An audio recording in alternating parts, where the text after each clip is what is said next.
అసాధ్యమైనవి సాధ్యపరిచే దేవుడు.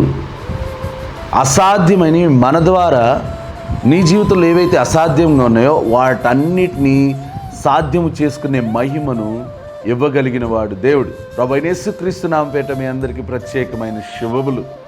ఈ daily bread చూస్తున్న మీ అందరూ ఆత్మీయంగా బలపరచబడాలని మనస్ఫూర్తిగా కోరుకుంటున్నాను. ఇక దావీదు బైబిల్లో అద్భుతమైన రాజు. అసలు ఈయన బ్యాక్గ్రౌండ్ చూసినట్లయితే వాళ్ళ తండ్రి కూడా ఇతను నా కుమారుడు అని గుర్తించలేదు.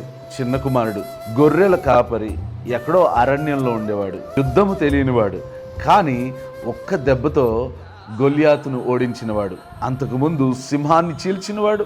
అలాగే ఎలుగుబంటి నుండి తన గొర్రెలను రక్షించుకున్నవాడు ఆయన. అలాగే ఒక్క రోజులో గొర్రెల కాపరిగా ఉన్నవాడు రాజుగా మార్చబడ్డాడు.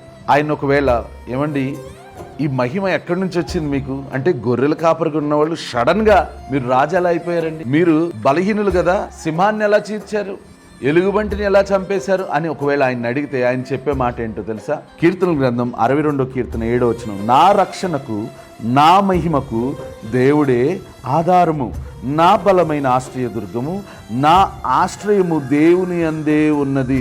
ఆయన ఏమన్నాడు? జనరల్గా ఒకవేళ ఒక సింహాన్ని చీల్చేసినట్లయితే, ఒక ఎలుగుబంటిని కొట్టేసి లేకపోతే గొల్యాతుని చంపేసినట్లయితే ఏమంటాడంటే నా బలం ఇది అని మనం చెప్పుకునే టైప్. ఒకవేళ మనం అలా ఆ పొజిషన్లో ఉంటే, నేను కాబట్టి ఆ పని చేయగలిగిన, నేను బాగా చదువుకున్నాను కాబట్టి నాకు ఫస్ట్ ర్యాంక్ వచ్చింది, లేకపోతే నేను బాగా పరిగెత్తాను కాబట్టి నేను జీవితంలో నా ఇల్లు కట్టుకోగలిగాను అని చెప్పి మన స్వార్థపూరితమైన ఆలోచనలతోటి క్రెడిట్ మన అకౌంట్లో వేసేసుకుంటాం. అయితే ఆయన ఏమంటాడంటే, కీర్తనకారుడైన దావీదు ఏమంటున్నాడంటే, నేను గొర్రెల కాపరిగా ఉన్నవాడిని రాజుగా మార్చబడ్డానికి మహిమకు ఆధారం, నాకు మహిమ ఉంది కానీ ఈ మహిమకు ఆధారం నేను కాదు, నా చదువు కాదు, నా జ్ఞానము కాదు, నా బలము కాదు, దేవుడే నా మహిమకు ఆధారం అని చెప్తున్నాడు. ఒకవేళ నీ మహిమకు అంటే నువ్వు చదువుతున్నావు కదా, నీ చదువుకి ఆధారము దేవుడైతే, ఒకవేళ నువ్వు సంపాదిస్తూ ఉంటే నీ బిజినెస్కి నువ్వు సంపాదించే ఆ యొక్క జ్ఞానానికి ఆధారము దేవుడై ఉండగలిగితే అసాధ్యమైనవి, గొర్రెల కాపరిగా ఉన్నవాడు ఏ విధంగా అయితే రాజు అయిపోయాడో నీ ఇప్పుడున్న స్థాయి రేపు ఉన్నతంగా మార్చబడుతుంది. Praise the Lord. ఎంత అద్భుతమైన విషయం.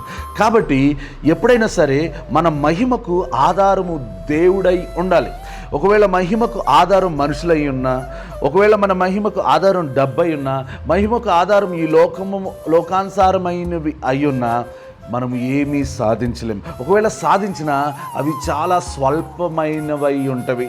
కాబట్టి నా మహిమకు ఆధారము దేవుడే అని దేవుని మీద ఆధారపడుతూ ఎలాంటి పనినైనా చేయగలిగితే అసాధ్యములన్నీ కూడా సుసాధ్యములుగా మార్చబడతాయి.